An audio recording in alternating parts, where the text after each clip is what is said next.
Isa po ako sa napagaling ng Complete. Yun po yung product ng Alliance in Motion Global.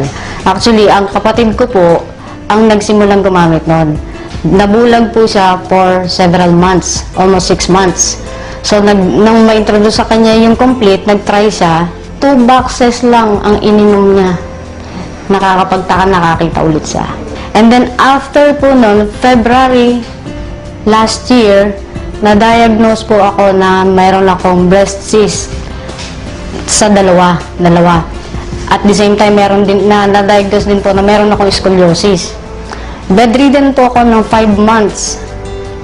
And then sabi ko, kung napagaling yung kapatid ko, bakit hindi ko itry? Nag-decide po ako na mag-take ng Complete kasi talagang sobrang hirap na.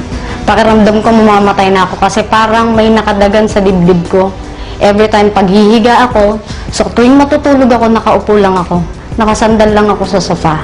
Hindi na ako makakain, nahihilo ako. Yung tuhod ko parang wala na, hindi ko kaya tumayo. Nang ma-diagnose po nila ako, sinabihan nila ako na magpa-opera para matanggal yung cyst. Takot po ako sa turok. So sabi ko, dediretso ko. Minom po ako ng 3 capsules every 4 hours. And then after 3 weeks po, sinubukan ko maglakad kasi nabawasan yung pain. So hinahapo ako that time. After 3 weeks po, naglakad ako, nakaabot ako ng 3 blocks away from home. Pagkaraan po, after 5 weeks, nagsimula akong magbike. And then hanggang sa kasalukuyan po, dire-diretso po akong umiinom. Wala na po totally yung aking cyst. Hindi ko po alam kung paano natunaw yun, pero nawala po lahat ng pain. So, yung middle bone ko po na sinabi ng doktor na namamaga noong February last year, na-prevent po yung paglala. So, lahat ng pain na naramdaman ko, kung mararamdaman nyo lang yung sakit, parang hinihiwa yung likod ko mula sa batok ko hanggang sa dulo sa ilalim. Para siyang hinihiwa. So, every time na huhugot ako ng paghinga ko, napakahirap para sa akin. So, nung mag-take ako ng Complete, lahat po nawala.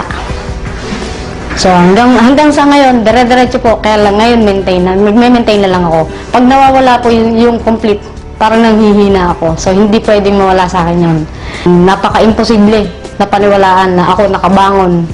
Maraming hindi naniwala sa akin na ako'y gagaling pa.